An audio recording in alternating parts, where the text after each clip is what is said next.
So you can go ahead. On this one, you can go ahead. You're on live. Good evening to all of you. We are meeting after a gap of 3 days. Actually, 2 days we beamed it on YouTube because of unavoidable circumstances.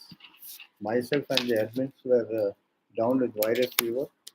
We could not even get up from our bed. But anyhow, since we wanted to have continuity, we beamed it on YouTube. Today, we go to the next part of the Contracts Act called Specific Contracts. In the Transfer of Property Act, also when we were discussing, we had two types of transfers. One is called general transfers and another is called specific transfers. In the same way, as far as the Contracts Act is concerned, we have two parts. One is the general principles of contract and another is specific contracts. General principles of contract is contained from section 1 to section 75. Section 76 to 123 has been repealed, has been removed from the statute book, and we have from 124 to 238, and from 239 to 270 they have been repealed. So in the literal sense, we have only 210 sections as far as the Contracts Act is concerned as it stands today. Today, the topic for today is Contract of Indemnity. Contract of Indemnity is from section 124 to 127 of the Contracts Act. What is exactly meant by indemnity? Where a loss sustained by another is promised to be compensated by the other person, it is called a contract of indemnity. The correct definition in 124 is a contract by which one party promises to save another person from loss by the conduct of the promisor himself or the conduct of any other person is a contract of indemnity. Here, in our day-to-day life, we go about in automobiles, and when we go about in automobiles, you may be a very good driver, you may be a very good, you may be having control over the steering as well as the car, but the person who comes on the opposite side may not be as wise as you, and sometimes an accident occurs due to no fault of yours. Then what happens is it results in bodily injuries to you as well as to the opposite person, or sometimes it may cause a death also.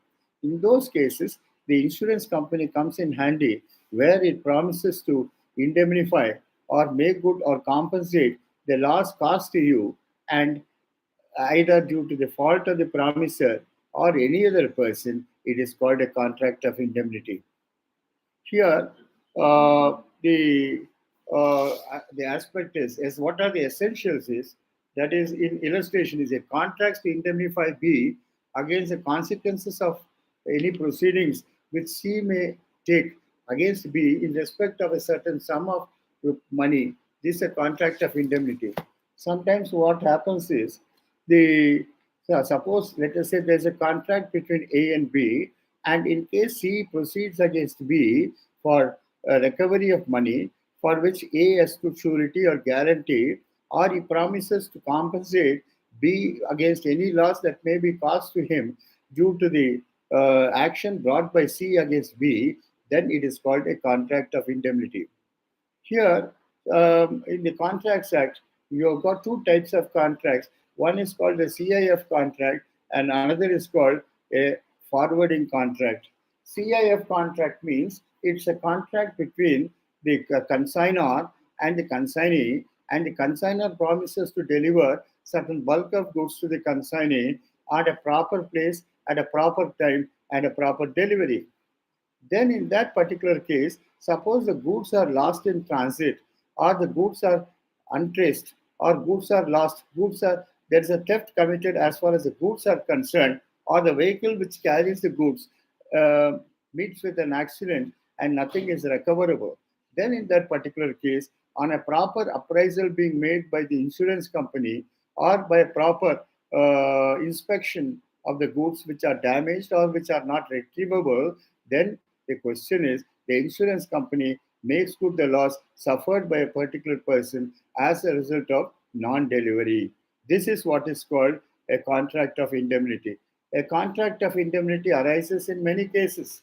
Most of you know that when accident cases take place, now you got the MACT, or what is called the Motor Accidents Claims Tribunal, where your vehicle meets with an accident causing injury or causing death to a particular person. A claim can be made under Section 166 of the Accidents Act, whereby the other person, the dependents of the other person who is dead and gone, they can claim compensation from you as well as the insurance company on proper proof for the accident being established, or the causes for the accident being established, or when it is established that the accident has occurred. Then in that case, irrespective of the fault or no fault of the person who drives the vehicle, the insurance company undertakes to make good the loss, and that is called an indemnity. And mostly nowadays, what happens is you safeguard yourself against fire, destruction, or natural calamities, and then you pay the insurance premium for your house as well as the shop. In case of any destruction, in case of any damage, in case of any loss, in case of any theft, in case of any hijacking, in case of any fire breaking out in the premises concerned, then whatever loss is sustained or suffered by you, the insurance company tries to compensate you as far as the loss is concerned. And that way of compensating you for the loss, damage, or destruction caused to your vehicle, destruction caused to your house, destruction caused to your shop, destruction caused to various aspects, that is called a contract of indemnity. A contract of indemnity arises in many cases where in our business world, or what is called the mercantile world, the insurance company co-survives along with you. If you see the emblem of or the logo of the insurance company, it is like this. With that is the advertisement also which goes as far as Jivita Bima is concerned, or life insurance is concerned. మీకోసం మేము ప్రార్థిస్తున్నాం, రెండు చేతులు జోడించి ప్రార్థిస్తున్నాం. That means that the life of the insurance company depends upon the life of a person, life of a vehicle, life of a house, so on and so forth. And so long as it is not damaged, so long as it is not destroyed, so long as it doesn't deteriorate, the insurance company is not liable. And that is the reason there are only two people who pray for your long life. That is, one is your wife who is depending on you, and another is the insurance company, because the life of the insurance company depends upon various contingencies. That is where a particular person promises to compensate the other side from any loss, damage, deterioration, or destruction due to the act of the promisor or any other person. Such a contract is called a contract of indemnity.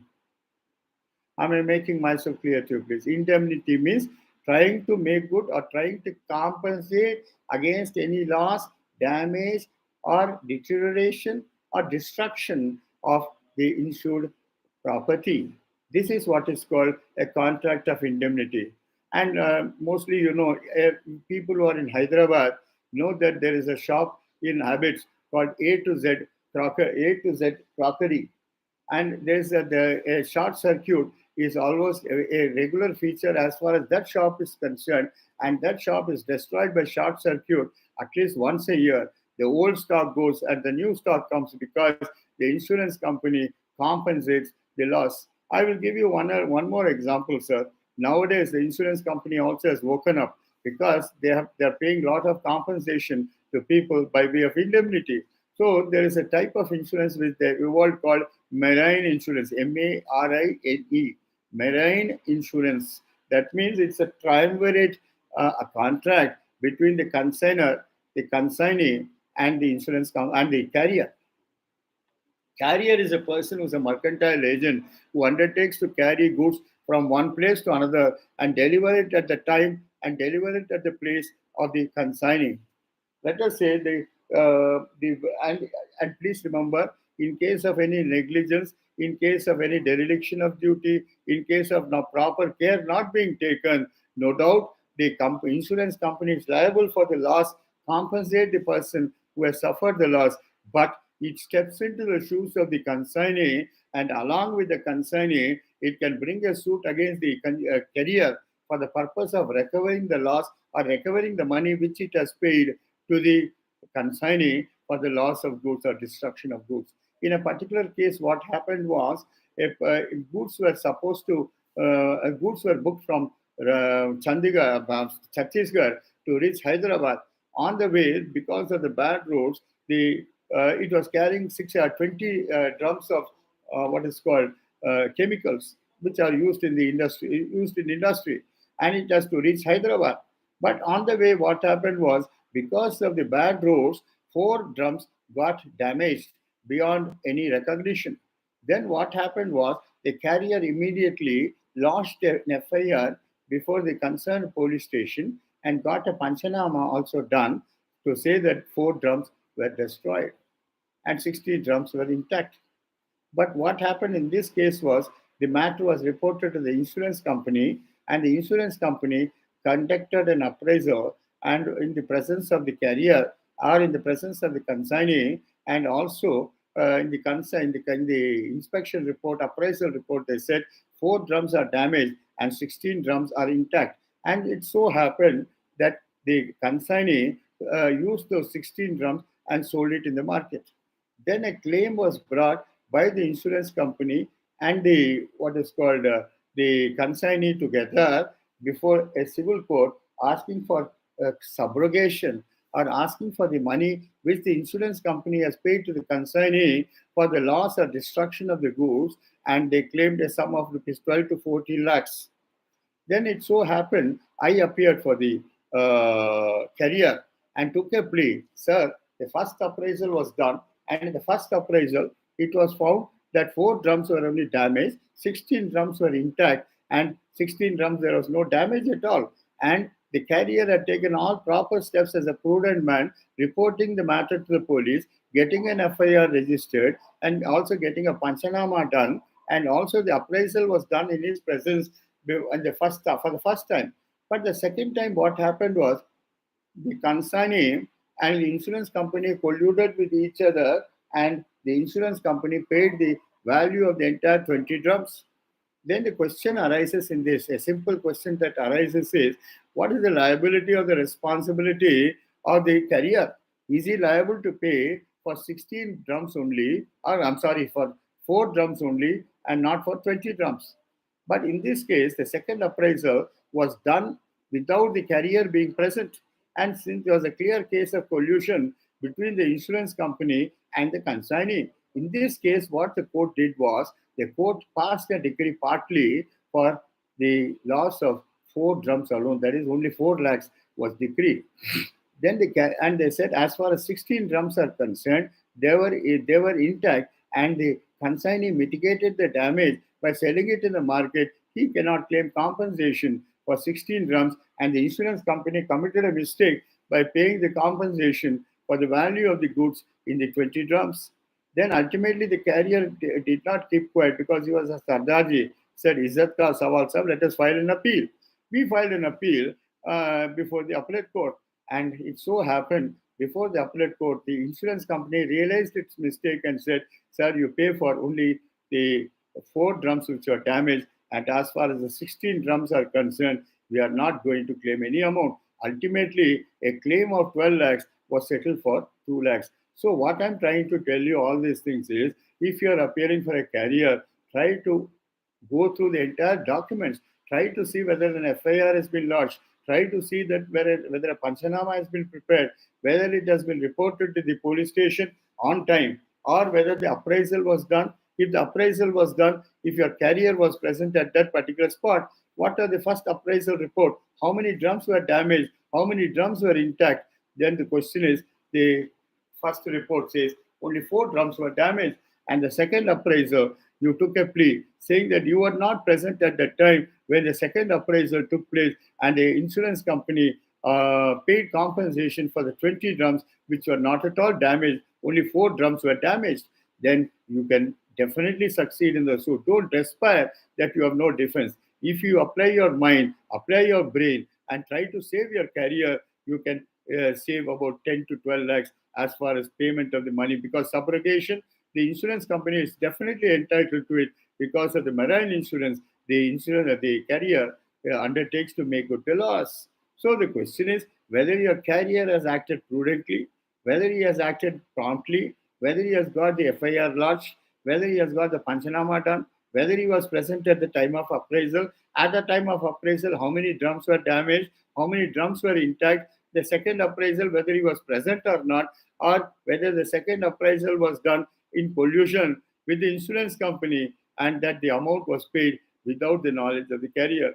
This way, you try to mitigate your damages, and your carrier will be liable only to the extent of 2 lakhs, and the insurance company will come with bended lease and then settle the matter. So, a contract of insurance is a species of law of indemnity. But in the motor accident cases also, they have coined a word now by saying no fault liability. No fault liability means, irrespective of the fault on either side, the court has got the discretion to award a sum of rupees 50,000 as damages or as compensation. No fault, it's called no fault liability. But when you appear for the insurance company, let us say you're a panel advocate for the insurance company, how to safeguard the interests of the insurance company? First and foremost is the defenses which you take for an insurance company would be whether the person driving the vehicle had a proper license, or whether the policy which he has taken for the vehicle is in vogue or is in existence or it has not lapsed. Third thing is, the question is whether it is whether the vehicle was for passenger vehicle, or whether it's for a goods vehicle, or whether it's a lorry, or whether it's only for a particular purpose, or whether it was to carry passengers from one place to another place. What does the policy say? Then when you read the policy correctly, interpret it correctly, sometimes you can save the insurance company also, because to say that the vehicle was used for a purpose other than for the purpose for which it is meant, and that they have contravened the terms of the policy by using it as a using it as a passenger vehicle, carrying people from one place to another, for which the policy was not done. That's how the insurance company can get over the liability. That's the next one is the person driving the vehicle, whether was he a minor or was he a major, or whether he possesses a valid license. If he has got a license, whether the license is in existence, whether the license has been renewed, whether the license has been given by the proper authority or not. All these defenses you can take when you appear for an insurance company to safeguard the interests of the insurance company and to get over the indemnity clause as far as the policy of insurance is concerned.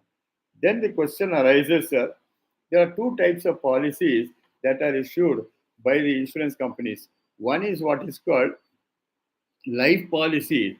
Life policy is normally issued for 100 years. You pay the premium so long as you live. No one lives for 100 years. You do not know how much we are going to live. It depends on the mortality rate. Previously in India, the mortality rate was 30 years. But now, because of the improved technology and improved medicinal benefits, yeah, the mortality rate has been taken as 70 years. Then the age of the person was met with an accident, then the salary of the person who met with an accident, whether his injuries has been caused, whether there has been a permanent impairment or a temporary impairment, or whether it's a loss of job or loss of job opportunities. And the question is how many dependents are depending on him, how much he was earning. Then the question is how much he would have earned had he been alive, or had he had his limbs not being impaired. So the question is, all these things are the criteria which has to be taken into consideration at the time of awarding compensation, and that is the reason the insurance company also has to take those defenses. Please remember, as far as motor accident cases are concerned, the formula is already fixed, multiplied is already fixed. The question is expectation of life, dependence, the loss of company, loss of solatium, loss of income, loss of using the limbs, loss of permanent impairment, loss of partial impairment, the question of losing your limbs, losing your vital parts of your body, or suffering death because of the negligence caused by the opposite side where the accident has occurred. All these factors, and please remember the vehicle which was insured, vehicle where the insurance company promised to pay the insurance is properly insured, whether the insurance policy is still in vogue, or what are the terms of the insurance policy, and what are the terms on which the vehicle has to be used, whether it was a passenger vehicle, whether it's a goods vehicle, or whether it's a vehicle meant for carrying animals and carrying human beings, or whether it's properly done or not. And second thing is whether the person driving the vehicle has a proper license, and the license, and whether it's a minor or whether it's a major, or so and so, or all these factors the insurance company will have to take care.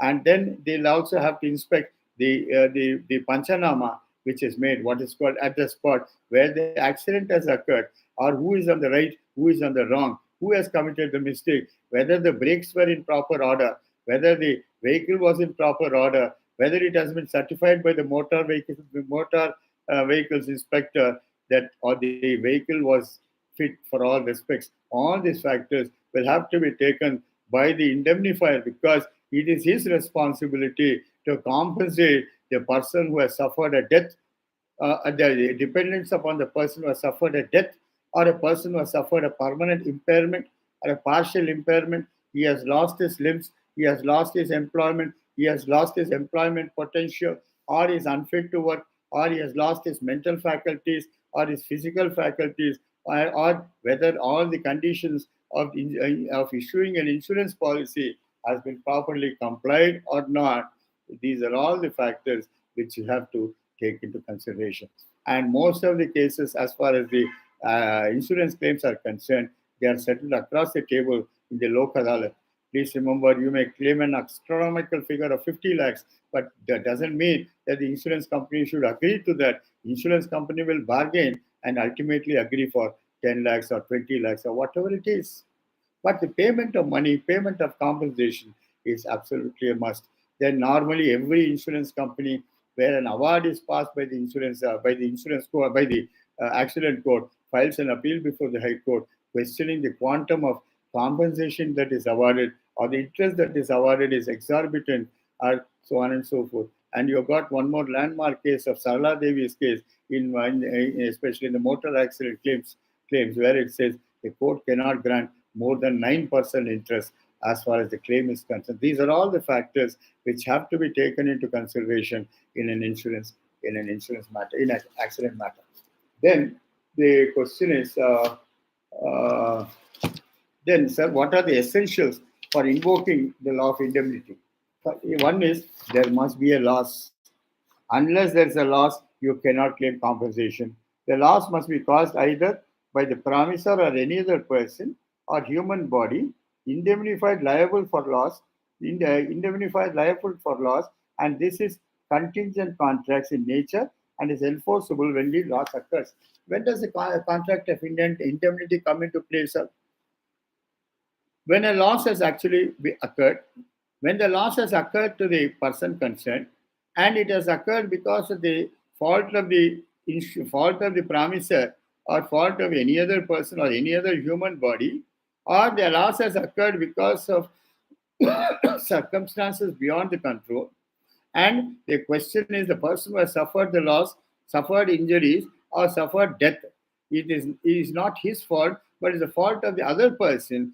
Then, in that case, if these three essentials are satisfied, the law of indemnity, the contract of indemnity can be invoked. The dependents of the disease are the persons who are the person who has suffered a permanent impairment, injury, or let us say he has lost his employment or is unable to work. Then, in that case, then alone the contract of indemnity can be invoked. Then, sir, the the here it is said indemnity that is mostly indemnities arise in insurance contracts. Here, indemnity that is it is said the base of many insurance contracts. For example, a car may that is when you purchase a car, there are two types of insurance policies that are issued. One is what is called a third party insurance, and another is called a comprehensive insurance. Third, third party insurance means where suppose you meet with an accident, you cause injury to another person or cause death of another person, the dependents can hold you liable as far as the insurer, as far as the accident is concerned, and claim compensation. And the insurance company will compensate the person who has been injured, the person who has lost his life, and the dependents who are dependent upon him can be paid the amount of compensation that is normally granted. Comprehensive insurance means it includes not only repairs, not only repair replacement, not only a new vehicle, or not only what is called any fire or any destruction or damage occurs due to no fault of yours. Then the question is the insurance company will have to make good the loss to the extent of 90%. And of course, the question is if the car is an old car, 5 years old, the depreciation amount also is deducted and then the compensation is paid accordingly. This is how the contract of indemnity works, sir. Then, in an agency, exactly what do you mean by an agency? Please remember who is an agent. Agent is defined in various ways. An agent is a person who is a conduit pipe or a connecting link between the principal and the third party. He acts as an intermediary, brings about a contractual relationship between the principal for whom he acts and a third party. And second thing is, as far as an agent is concerned, agent is also called a stockist, or agent is also called a dealer. An agent is a person who sits and transacts business for and on behalf of the principal for whom he works within the course of the agency business and is liable for all the assets and liabilities of the principal, and for all practical purposes he sits and transacts the business for and on behalf of the principal, and whatever acts are done by the agent on behalf of the principal within the scope of his authority given under the agency agreement or the stockist agreement or the dealership agreement, the principal and the agent both are jointly and severally liable for the acts. And if any notice has to be served on the principal, a notice to an agent is a service to the principal. So, for all practical purposes, a principal acts through his agent. An agent is a person who brings about a contractual relationship between his principal for whom he works and a third party, and or in other words, is called the coupling, or is called the conduit pipe, which joins two pipes or brings about a contractual relationship. Such a person is called an agent. So it is said in an agency, a principal may be obligated to indemnify his agent for liability incurred for carrying out responsibilities under the relationship, while the events giving rise to the indemnity may be specified in his contract. The action that must be taken to compensate the injured party are largely unpredictable, and the maximum compensation and other expressly limited. So, suppose let us say the agent incurs liability for and on behalf of the principal during the course of the agency business, and for all injuries caused to him, for all damages caused to him, for all expenses incurred by him, the principal is bound to reimburse the agent as far as the expenses are concerned. This is practically implied. And whenever a contract of indemnity has to be raised, it can be raised by the agent for and on behalf of the principal. So it's not necessary that the principal should raise in all respects, but so long as the agent is authorized, agent is empowered by the agency agreement, he can act for and on behalf of the principal, and whatever expenditure he incurs for conducting the business of his principal is entitled to be indemnified, he is liable to be reimbursed by the principal, and there also the contract of indemnity comes into operation. Then an Old English law, indemnity was defined as a power to save a person harmless. He save a person harmless from the consequences of an act, and it may be expressed or implied. So, what is the object of indemnity? What is the aim of indemnity? What is the scope of indemnity? The question is, if any loss or damage is sustained by a person due to the act of the promisor or any other person, he has to be compensated. So that is the main aim and object. The element of reimbursement, the element of making good the loss caused to a particular person by way of payment of money by the insurer is called a contract of indemnity. The leading case, the oldest English case on this aspect is the case of Adamson versus, please write down, please. Adamson, Adamson, Adamson versus Jarvis, Jarvis. Adamson versus Jarvis. This was decided way back in 1872. In this case, the plaintiff was an uh, auctioneer for certain goods. Upon instructions of a person, it turned out that the goods did not belong to the person, and the true owner held the auctioneer liable for the goods. The auctioneer, in turn, sued the defendant for indemnity for the loss suffered by him by acting on his instructions. It was held that since the auctioneer acted on the instructions of the owner, and that since the auctioneer acted in the instructions of the defendant, he was entitled to be compensated by indemnity that he did was wrongful. He should be indemnified by the defendant. In this case, what happened was certain goods were handed out to an auctioneer for the purpose of being sold in auction. And at the time when the auction was to be conducted, the so-called owner of the goods, told him, "Please sell the goods. I am the owner of the property." Then the auctioneer sold the property. Then the true owner came out and said, "I am the owner of the property," and he sued the auctioneer for the loss of the property. Then the auctioneer was made liable to compensate the true owner of the property whose goods were sold.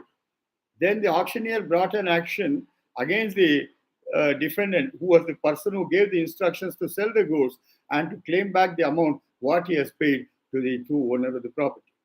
Then in this case, it was said that at the time when the representation was made, at the time when the instructions were given, at the time when the owner gave the instructions to the auctioneer, he said that he is the owner of the goods. He has made a false representation, made the auctioneer believe that he had good title to the goods.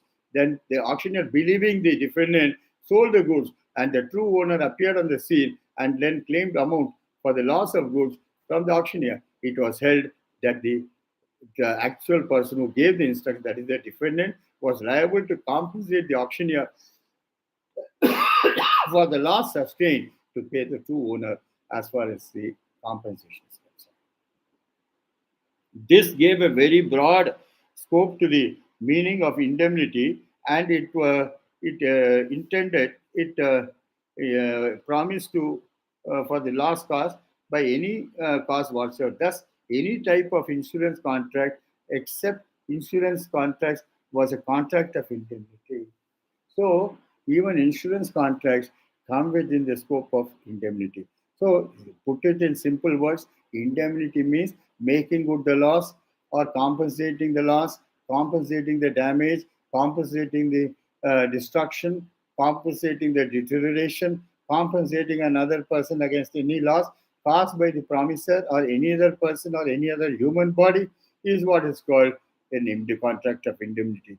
I also gave an example. Suppose you have a car, or suppose let us say you purchase a car of 5 years old, and then let us say the car suffers the contract to there. Suppose you buy a car of 5 years, then let us say the car suffers an accident and you claim insurance. Please remember the insurance company, on appraising the damage or the loss caused, will remove the depreciation for 5 years and compensate you only to the extent of that only to the extent of reasonable damages. So, in other words, I just put it in short to say that the question is, as far as the liability of the insurance company is concerned, it's absolute, but it is also qualified and subject to certain restrictions. The question is, even if you claim 100 lakhs, the question is, you will not be given 100 lakhs. Appraisal will take place, the depreciation will be taken out, and the causes will be analyzed, and then alone the compensation is paid. And please remember, even if you insure a vehicle for electronic goods, the insurance company does not pay you compensation, because insurance, as far as electronic goods are concerned, they are outside the purview of being reimbursed by the insurance company. Um, then what are the essentials, sir? One is there must be a loss. Second is there must be a damage suffered, and third one is you must act in good faith.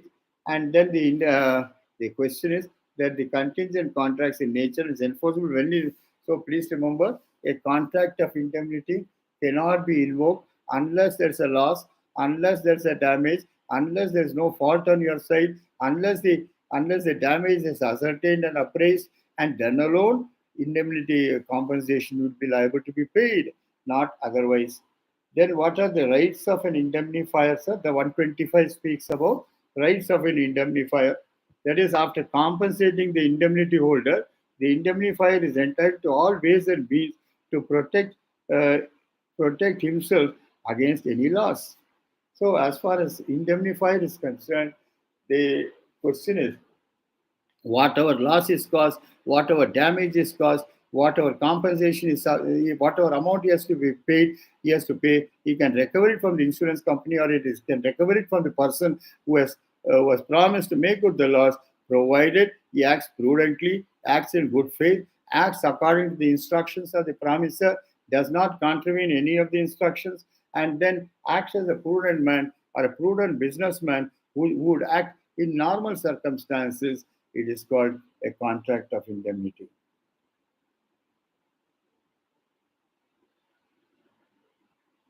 So the question is, any authority that is given to the promisee, any authority that is given to the indemnifier, he shall not cross that authority.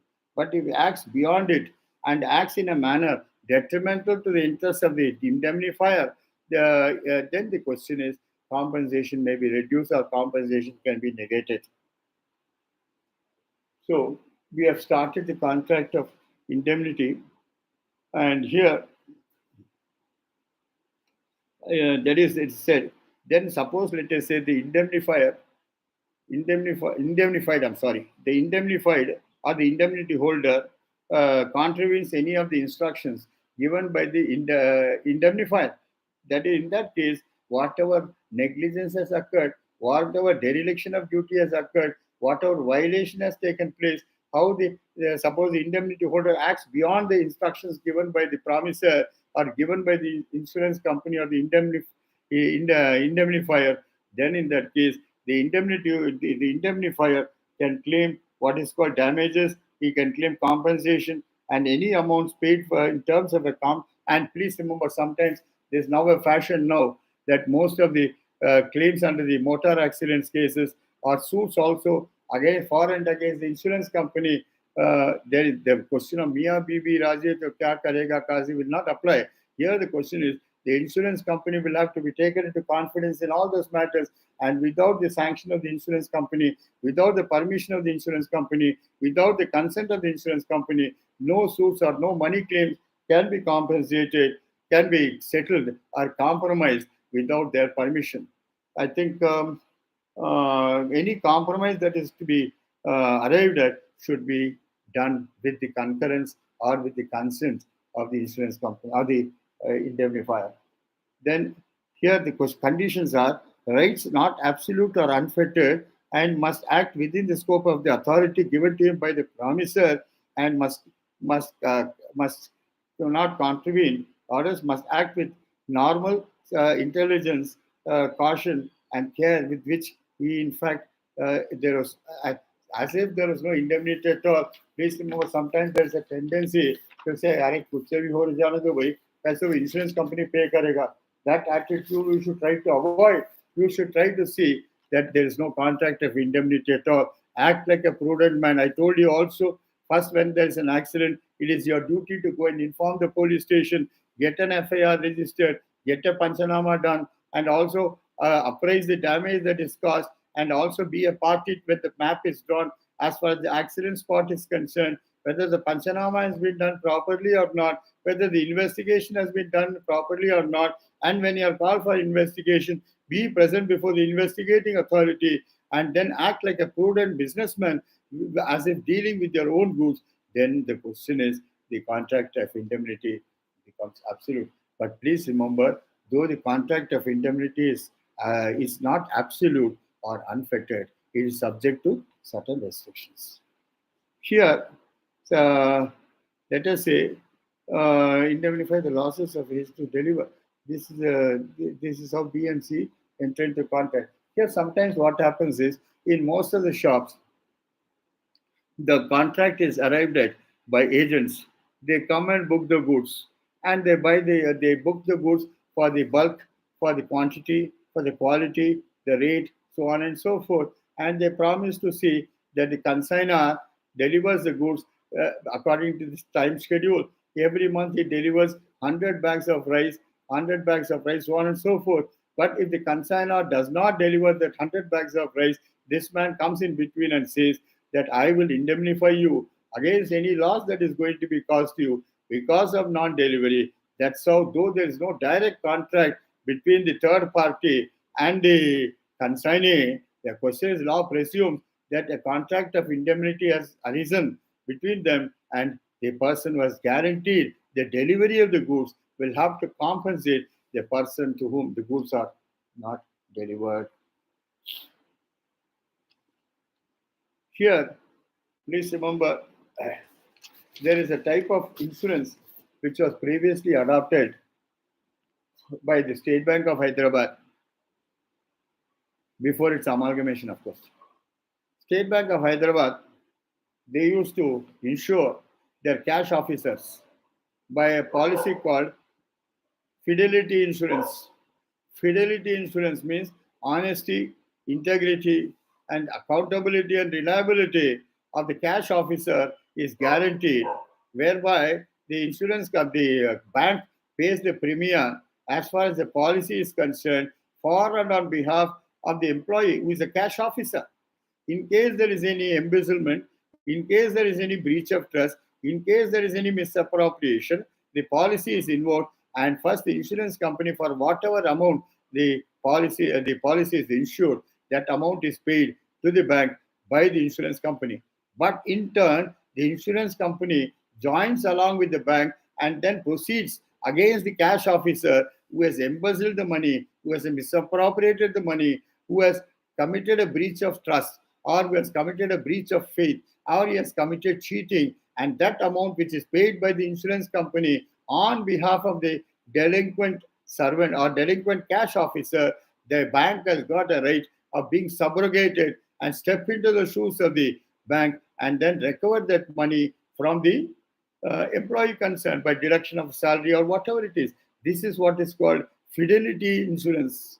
And now, mostly in most of the companies, most of the big companies, especially IT companies and all, they try to insure the employee who is an officer who deals with cash or deals with the cash transactions, and then the policy, the premium is paid in respect of the insurance, and then suppose any embezzlement takes place, any malpractice takes place, or any misappropriation takes place, any breach of trust that takes place, first that policy is invoked and that money is paid by the insurance company to the company concerned, and the company along with the insurance company brings an action for subrogation against that employee and then recover that money. So contract of indemnity has stretched its limbs or stretched its tentacles to almost every sphere of activity. So in other words, I just put it in short, it is not an absolute right, it is not an unfettered right, or it's not a right. Normally, it is a right which is qualified. It's subject to so many ifs and buts. And unless those ifs and buts are satisfied, the question of compensation, question of indemnity does not arise.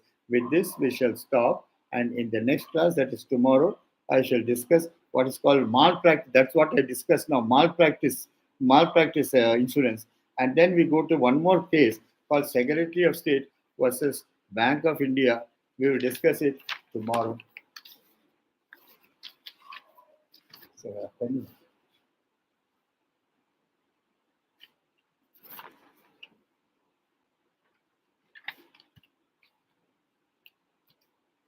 all right.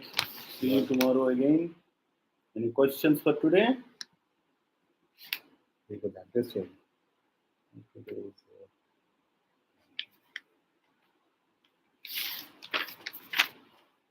Madam, end the class.